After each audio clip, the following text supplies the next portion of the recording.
Hello my cutie NEET aspirants, welcome back to my channel Easy NEET Learning. Easy है तो NEET को easy करने के लिए लर्निंग शुरू करते हैं. हमारा जैसे पिछले वीडियो में मैंने शुरू किया था केमिकल कोऑर्डिनेशन और इंटीग्रेशन और हमने हाइपोथैलेमस तक कंप्लीट कर लिया था. तो अब शुरू करते हैं हम पिट्यूटरी ग्लैंड से. पिट्यूटरी ग्लैंड से शुरू करके हम उसके बारे में बात करते हैं. तो पिट्यूटरी ग्लैंड को मास्टर ग्लैंड भी कहते हैं, जो कि हमने हाइपोथैलेमस में हमने डिस्कस किया था कि उसको क्या कहते हैं, मास्टर ग्लैंड कहते हैं. ठीक है, इसको हाइपोफिसिस भी कहा जाता है क्योंकि ये हाइपोथैलेमस से कई हद तक जॉइंट होता है. ठीक है, इसलिए इसको हाइपोफाइसिस भी नाम दे दिया कि तो जॉइंट है भाई हाइपोथैलेमस से, तो तुझे हम आगे से हाइपोफाइसिस भी बुलाएंगे.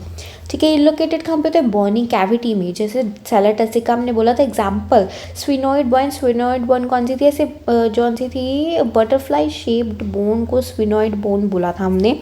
It is located in a bony cavity, sella turcica of a sphenoid bone. It is attached to hypothalamus via stalk. Stock के थ्रू ये हाइपोथैलेमस से क्या है, अटैच्ड है. ठीक है, ये स्टॉक की मैं इमेज हो सके तो दिखाऊंगी. ठीक है, लोकेटेड एट सेला टर्सिका भी लोकेटेड है. स्फिनोइड बोन भी कहा जाता है. ये हाइपोथैलेमस एक स्टॉक के थ्रू अटैच है, जिसे कहते हैं इनफंडिबुलम. क्या कहते हैं, इनफंडिबुलम. आई थिंक सो मेरे पास अगर इमेज हो तो मैं दिखा देती हूँ. मे भी नहीं है तो कोई बात नहीं, हम लाके अगली वीडियो में आपको मैं पक्का इसकी इमेज दिखा दूँगी. हमने अभी तक क्या पढ़ा, पिट्यूटरी हार्मोन के बारे, पिट्यूटरी ग्लैंड के बारे में. इसको मास्टर ग्लैंड भी कहा जाता है, इसको हाइपोफिसिस भी कहा जाता है क्योंकि ये जॉइंटेड होती है किसी हाइपोथैलेमस से.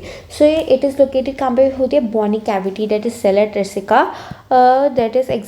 सेलर टर्सिका स्फिनोइड बोन के सेलर टर्सिका के साथ क्या होता है, लोकेटेड होती है वहाँ पे. ये अटैच किससे होती है, हाइपोथैलेमस से स्टॉक के थ्रू, जिसको इनफंडिबुलम कहा जाता है. This is the diagram. ठीक है, ये हमारे पास है हाइपोथैलेमिक न्यूरॉन, जिसको हमने कहा था न्यूरोसिक्रीटरी सेल्स नहीं, उसके न्यूरॉन्स सिक्यूनिकुलाई कहा था. ठीक है, ये हमारा हाइपोथैलेमस है, इसके न्यूरॉन्स है. और ये क्या है, ये राइन फंडिबुलम जिससे पिट्यूटरी ग्लैंड होता है. और नीचे हमारे पास आ जाते हैं. इसकी डायग्राम मेरे पास है, एनसीईआरटी में इसकी डायग्राम होगी. एनसीईआरटी डिस्कसिंग वीडियो जो मैं अगली एनसीईआरटी की ही वीडियो डालूंगी, उसमें मैं आपको इसकी दिखा दूंगी. ठीक है, ये क्या होता है, सबसे पहले क्या करते हैं, ये blood stream, this is the blood stream. ये आप कह सकते हो कैपिलरीज होती है ना, कैपिलरीज उसकी तरह होती है. मेरी डायग्राम इतनी अच्छी नहीं बनी है, बट ये कैपिलरीज है. ओके, न्यूरोसिक्रीटरी सेल्स जो है अपने जो हार्मोन है इनहिबिटिंग और रिलीजिंग हार्मोन किसमें इसमें रिलीज़ कर देते हैं, ब्लड स्ट्रीम में रिलीज़ कर देते हैं. और ब्लड स्ट्रीम के थ्रू ये एंटीरियर पिट्यूटरी तक जाते हैं. एंटीरियर पिट्यूटरी कहाँ पे है, दिस इज पार्स डिस्टालिस. ये रहा एंटीरियर पिट्यूटरी और ये पोस्टीरियर पिट्यूटरी है. पार्स डिस्टालिस भी कहा जाता है एंटीरियर पिट्यूटरी को. ठीक है, और इसको एडिनो हाइपोफाइसिस भी कहा जाता है. ठीक है, पार्स डिस्टालिस, एडिनो हाइपोफाइसिस और एंटीरियर पिट्यूटरी इसे कहा जाता है. ठीक है, हाइपोफिजियल पोर्टल वेन्स है ये, this is hypophyseal portal veins. ठीक है, अब इस साइड हमारे पास क्या होता है, हाइपोथैलेनो और हाइपोफिजियल ट्रैक होता है हमारे पास नर्व का. ये पूरा नर्व का ट्रैक है. ये हेरिंग बॉडी है, स्टोर्स और रिलीज करती है हाइपोथैलेमिक हार्मोन. मतलब एक चीज़ आपको बता दूँ, पोस्टीरियर पिट्यूटरी जो पार्स नर्वोसा होता है और पोस्टीरियर पिट्यूटरी वो क्या करता है, वो कोई हार्मोन खुद से नहीं बनाता. वो हार्मोन क्या करता है, हाइपोथैलेमस से लेता है और उसको स्टोर करता है अपने पास और उसको रिलीज़ करवाता है. ठीक है, तो यहाँ पे इसलिए इसको क्या कहते हैं, हैरिंग बॉडी कहते हैं. उसके ऊपर एक जगह होती है जहाँ पे वो स्टोर करते और रिलीज़ करवाते हैं. जो पोस्टीरियर पिट्यूटरी है वो डायरेक्ट न्यूरल रेगुलेशन के कंट्रोल में होती है किसके, हाइपोथैलेमस से. क्योंकि मैंने आपको बताया कि वो खुद नहीं बनाता किसी, तो डायरेक्ट हाइपोथैलेमस के कंट्रोल में होता है कि तुझे तो कुछ आता नहीं है, तुझे कुछ बनाना नहीं आता, तो तू जो मैं काम बोलूँगा तो वो कर लियो. ठीक है, हाइपोथैलेमस क्या है, पैरावेंट्रिकल न्यूक्लाई. और इसमें क्या है, ऑक्सीटोसिन और एडीएच और वासोप्रेसिन की कहते हैं रिलीज़ करता है. और ये क्या करता है, रिलीज़ करके क्या करता है, स्टोर कर देता है पोस्टीरियर पिट्यूटरी में. कौन, ऑक्सीटोसिन और वासोप्रेसिन को रिलीज़ करके वहाँ पे स्टोर कर देता है. एंटीरियर पिट्यूटरी की हम सबसे पहले बात करते हैं. एंटीरियर पिट्यूटरी टोटल 75% होती है. हमें पता है एंटीरियर पिट्यूटरी इंपॉर्टेंट भी होती है क्योंकि सारे हार्मोन तो वही रिलीज़ करवाती है, जिसको हम पार्स डिस्टालिस भी कहा जाता है। पार्स डिस्टालिस हार्मोन हम डिस्कस करते हैं एंटीरियर पिट्यूटरी के कौन से हार्मोन्स हैं जो एंटीरियर पिट्यूटरी और पार्स डिस्टालिस रिलीज़ करती है। और एडिनो हाइपोफाइसिस, इसका नाम मैं खुद भूल जाती हूँ, मैं आपको क्या ही बोलूँ। सो ग्रोथ हार्मोन की हम सबसे पहले बात करते हैं कि ग्रोथ हार्मोन क्या होता है। स्टिमुलेट करता है ग्रोथ किसकी, बोन की, कार्टिलेज की, मसल की और टिश्यू की। सो बोन अगर बढ़ेगी, बोन की शेप बढ़ेगी, बोन की लंबाई बढ़ेगी तो ऑफकोर्स हमारी हाइट भी बढ़ेगी।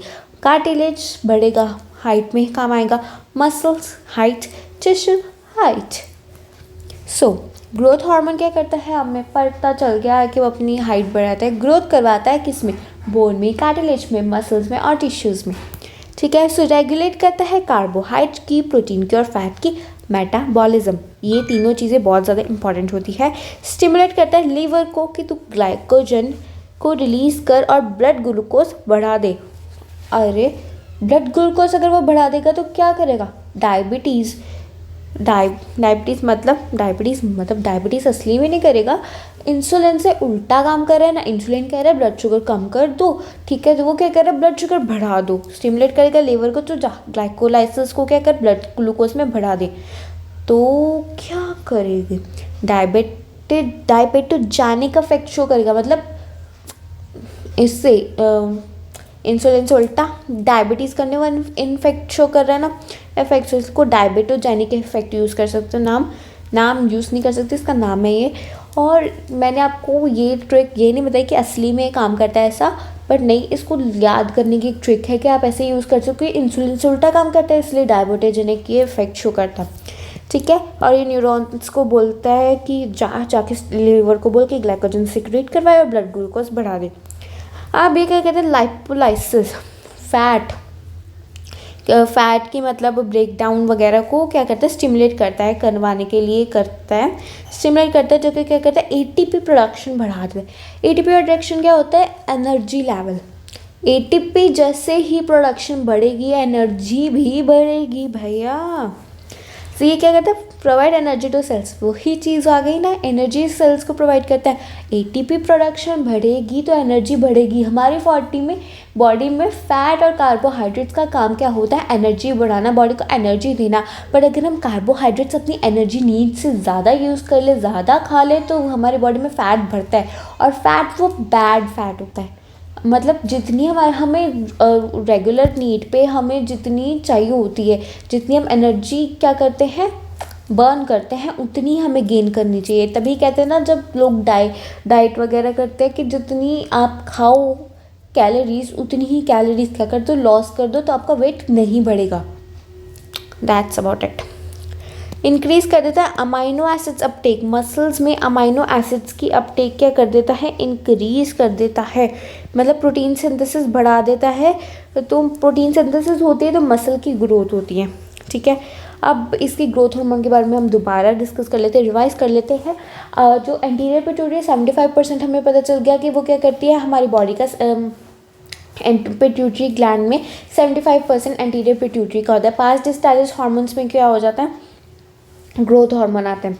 सो ग्रोथ हार्मोन का क्या काम होता है, बोन की, कार्टिलेज को और मसल्स को और टिश्यू को क्या करना, ग्रो करवाना।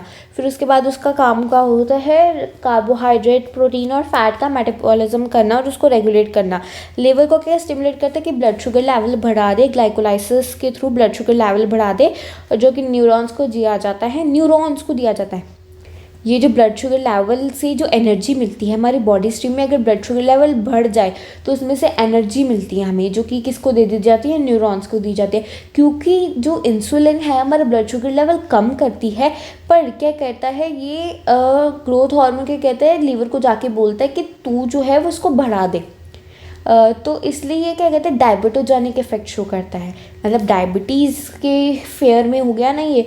सो इसलिए न्यूरॉन्स को एनर्जी क्यों देता है, क्योंकि हमारी ग्रोथ सिर्फ हमारी बॉडी की नहीं होनी चाहिए, हमारे माइंड की भी होनी चाहिए। छोटे होते हमें समझ नहीं होती कि हमारे हाथ में पेंसिल है क्या है, पर बड़े होते होते हमें समझ आती है, हमारा दिमाग इतना शार्प हो जाता है कि हम किसी भी चीज़ को फटाफट लर्न कर लेते हैं। इसलिए ही क्लासेस के थ्रू एक एक लेवल बढ़ाया जाता है, तो हमारे माइंड की भी साथ में ग्रोथ होती है। तो ग्रोथ हार्मोन क्या कहते हैं, हमारे न्यूरॉन्स को भी एनर्जी प्रोवाइड करते हैं ब्लड शुगर लेवल के थ्रू बढ़ा के। और उसके बाद क्या कहते हैं, स्टिमुलेट करते हैं लाइपोलाइसिस, मतलब फैट एटीपी प्रोडक्शन बढ़ाता है, जो कि सेल्स को एनर्जी प्रोवाइड करता है। अब हमारे न्यूरॉन्स को एनर्जी मिल गई, सेल को एनर्जी मिल गई, मसल्स रह गए, तो इंक्रीज कर देता है अमाइनो एसिड्स अपटेक, ताकि मसल को भी एनर्जी मिल जाए प्रोटीन सिंथेसिस के थ्रू। मसल की ग्रोथ भी होनी शुरू होती है और मसल को भी एनर्जी मिल जाती है। So growth hormone 3 type of disorder show करता है, जो कि आपके एनसीईआरटी में मेंशन है, दैट इज ड्वार्फिज्म, जाइजेंटिज्म और एक्रोमेगाली। ड्वार्फिज्म क्या होता है, ग्रोथ हार्मोन अगर चाइल्डहुड में रिलीज़ ना हो, इतना कम रिलीज़ हो, बहुत कम रिलीज़ हो, तो क्या कर देता है, ड्वार्फिज्म कर देता है। ड्वार्फिज्म मतलब छोटा, ठीक है, ड्वार्फ बना देते हैं। जैसे आपने गिनीज वर्ल्ड रिकॉर्ड की बुक में एक लड़की का नाम सुना होगा, डेट नेम इज लक्ष्मी, और ऐसे ही कुछ नाम था उसका, ठीक है, आप सर्च कर सकते हो। वो उसके बचपन में ग्रोथ हार्मोन नहीं रिलीज़ हुआ होगा, इसलिए उसकी हाइट उतनी ही रह गई। बचपन में जिस आपकी सर्टेन एज पे ग्रोथ हार्मोन रिलीज़ होना बंद हो जाता है, उसी एज में आपकी हाइट रुक जाती है, चाहे वो आप 1 साल के हो 2 साल के हो। उसे ड्वार्फिज्म कहते हैं। अगली आती है जाइजेंटिज्म, जबकि आपकी मतलब हर एज में हाइट मतलब ग्रोथ हार्मोन ज़्यादा हो जाता है, इंक्रीज़ हो जाता है, एक्सट्रीम ग्रोथ हो जाती है, जिसके कारण हैंड्स और फीट और फेस पे मतलब आपकी हाइट काफ़ी बड़ी हो जाती है, ग्रोथ हार्मोन आपके अंदर काफ़ी हो जाता है हर एज के सर्टेन एज पे। जैसे अगर द एग्जाम्पल द ग्रेट खली, तो एक्रोमेगाली अब तीसरी कंडीशन है। सपोज ग्रोथ हार्मोन अब कुछ हमारी सर्टेन एज होती है, जैसे 18 to 21, 18 to 21 तक हमारी जो ग्रोथ हार्मोन है वहाँ पर रिलीज़ नहीं होता है, बंद हो जाता है, ग्रोथ होती ही नहीं है, तो ग्रोथ हार्मोन रिलीज़ होना बंद हो जाता है। सो क्या होता है इस एज में, इस कुछ सर्टेन एज जैसे 21 के बाद, अगर जब हम ले लेते हैं 30 एज में अगर किसी के अंदर ग्रोथ हार्मोन बढ़ना शुरू हो गया, ठीक है, तो उसका क्या होगा, कुछ पार्ट्स हो सकता है उसकी फिंगर, उसके हैंड की ग्रोथ होनी शुरू हो जाए, क्योंकि ग्रोथ हार्मोन तो बढ़ गया। अब क्या होता है, ये चीज़ को पहले पता नहीं होता कि एक्रोमेगाली की कंडीशन है, क्योंकि हमें तो पता है हाइट तो बढ़ नहीं सकती, ग्रोथ हार्मोन तो अब लाना बंद हो गया, हमारी एज हम निकल रही है, तो इसलिए इसमें होता है क्या, कहीं कुछ पार्ट्स की, ये नहीं कि हर एक पूरी ओवरऑल बॉडी की, बट कुछ पार्ट्स की हो सकते हैं, हैंड अकेले के, लेग्स हो सकती है अकेली, या फेस हो सकता है, उसकी ग्रोथ होनी शुरू हो जाती है अकेली। इसलिए एक्रो का मतलब एंटरमिटीज और मेगाली का मतलब एनलार्जमेंट, एक पर्टिकुलर ऑर्गन का एनलार्जमेंट हो जाता है, उसको एक्रोमेगाली कहते हैं। ये क्या कर सकती है, इस सीरियस इम्प्लीकेशंस को पहले क्या है अनडिटेक्टेड रहती है, कोई इसको पता नहीं चलता, बट जब बढ़ती है तब जाके उसको पता चला कि कुछ अलग मेरी बॉडी के साथ हो रहा है। तो इसलिए ये क्या कर सकता है, इम्प्लीकेशन, सीरियस इम्प्लीकेशंस को भी कॉज कर सकता है। फिर अगला हमारा हार्मोन आता है, that is prolactin, PRL। Prolactin से हमारे लैक्टिन, इसी कुछ सुना होगा कि वो उसको लैक्टो इंटॉलरेंस हो गया, लैक्टिन। तो प्रोलैक्टिन एक मिल्क से रिलेटेड वर्ड है, तो क्या करता है, ग्रोथ ऑफ मेमोरी ग्लैंड करवाता है और फॉर्मेशन ऑफ मिल्क करवाता है इन दैट। ये क्या करता है, जो मदर होती हैं after giving a birth to the child, वो मिल्क प्रोड्यूस करते हैं उनके मेमोरी ग्लैंड्स, तो क्या करता है, ग्रोथ करवा देता है किसकी, मेमोरी ग्लैंड्स की, और क्या करवाता है, मिल्क की प्रोडक्शन करवाता है मदर की बॉडी में, इसलिए इसको मिल्क प्रोड्यूसिंग हार्मोन भी कहा जाता है। ठीक है, दैट्स ऑल अबाउट दैट, बस इतना ही आपको याद रखना है। प्रोलैक्टिन हार्मोन मेमोरी ग्लैंड में क्या करवाता है, ग्रोथ करवाता है और फॉर्मेशन करवाता है मिल्क की मदर में, और इसलिए इसको मिल्क प्रोड्यूसिंग हार्मोन भी कहा जाता है। अगला है थायराइड स्टिमुलेटिंग हार्मोन, जिसको हमने बोला था उसमें क्या है, एनहांस कर देता है आयोडीन की अपटेक थायराइड ग्लैंड में। थायरोट्रॉफिन हार्मोन जो था, थायरोट्रॉफिन स्टिमुलेटिंग हार्मोन, उसको थायराइड स्टिमुलेटिंग हार्मोन कहते हैं, थायरोट्रॉफिन। ठीक है, ये कहते हैं आयोडीन की अपटेक बढ़ा देता है डाइट में, थायराइड ग्लैंड में आयोडीन की अपटेक, और स्टिमुलेट करता है थायराइड ग्लैंड को कि वो T3 और T4 को क्या करें, प्रोडक्शन करवाए T3 और T4 की। ACTH adrenocorticotrophic hormone. Adrenocorticotrophic hormone adrenal cortex को स्टिमुलेट करवाता है, जो कि क्या करवाता है, ग्लूकोकॉर्टिकॉइड्स को रिलीज करवाता है। Okay, steroid hormone, corticosteroid hormone और corticoids, all the glands work according to the pituitary, so pituitary is called as master gland. ये सभी जो ग्लैंड्स हैं, that is gland like thyroid gland हो गया, मैमेरी ग्लैंड हो गया, और प्रोलैक्टिन हार्मोन था वो, तो प्रोलैक्टिन हो गया, ये सब जो है वर्क करते हैं किसके अकॉर्डिंगली, पिट्यूटरी के अकॉर्डिंगली। सो पिट्यूटरी को हम मास्टर ग्लैंड कहा जाता है, और पिट्यूटरी किसके अकॉर्डिंगली वर्क करता है, हाइपोथैलेमस के अकॉर्डिंगली, सो इसको मास्टर ग्लैंड कहा जाता है। सो ACTH दैट इज एड्रीनोकॉर्टिकोट्रॉफिक हार्मोन, वो क्या करता है, स्टिमुलेट करता है एड्रीनल कॉर्टेक्स को स्टीरॉयड हार्मोन को रिलीज करवाने के लिए। स्टीरॉयड हार्मोन क्या होता है, कॉर्टिकल स्टीरॉयड्स और कॉर्टिकॉइड्स होते हैं, और क्या करवाता है, रिलीज ग्लूकोकॉर्टिकॉइड्स को रिलीज करवाता है। दो चीज़ें करता है, ग्लूकोकॉर्टिकॉइड्स को और स्टीरॉयड हार्मोन को रिलीज करवाता है। नेक्स्ट हमारा है गोनाडोट्रोफिन हार्मोन। सो गोनाडोट्रोफिक हार्मोन क्या कहते हैं, गोनाडल एक्टिविटी को बढ़ाता है, स्टिमुलेट करवाता है। इसके एग्जांपल में आगे हमारे पास 2 hormones that is luteinizing hormone और फॉलिकल स्टिमुलेटिंग हार्मोन। सो दोनों का काम मेल और फीमेल में क्या होता है, मेल में ल्यूटिनाइजिंग हार्मोन का काम क्या होता है, एंड्रोजन को रिलीज करवाना, that is androgen is testosterone. Testosterone नाम की हार्मोन को रिलीज करवाना at the time of puberty. और उसके बाद फॉलिकल स्टिमुलेटिंग हार्मोन। मेरा एसेंट आपको कैसा लगा कमेंट करके ज़रूर बताना, ठीक है। फॉलिकल स्टिमुलेटिंग हार्मोन क्या करवाता है, स्पर्मेटोजेनेसिस करवाता है, फॉर्मेशन करवाता है स्पर्म्स की।